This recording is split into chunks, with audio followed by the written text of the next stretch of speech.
This will always stimulate more growth than this.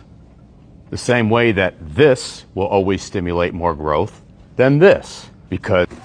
Alright, everything this guy just said is completely wrong, and I'm going to explain why. If your goal is muscle growth, then your goal is motor unit recruitment. Because the more motor units you recruit, the more muscle fibers you stimulate for growth. And a motor unit is just a packet of muscle fibers innervated by a motor nerve. So if your goal is muscle growth, your goal is the most amount of motor unit recruitment possible. Now, what influences motor unit recruitment? Repetition speed, like this guy says? No.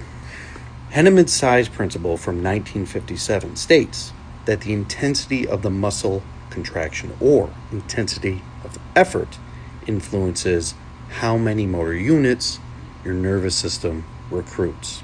And believe it or not, you can actually create a huge amount of intensity of effort with very slow repetitions.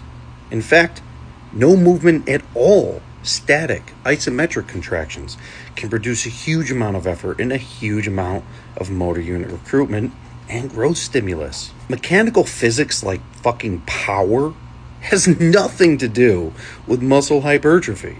In the example he used of a sprinter versus an endurance runner, well, did you notice that the sprinter was putting forth, I don't know, a lot more effort than the endurance runner who was doing very low intensity exercise? So obviously the sprinter was going to get a better growth stimulus because he's putting forth a lot more effort. It blows my mind how these people actually charge for coaching when they themselves have no clue what they're talking about.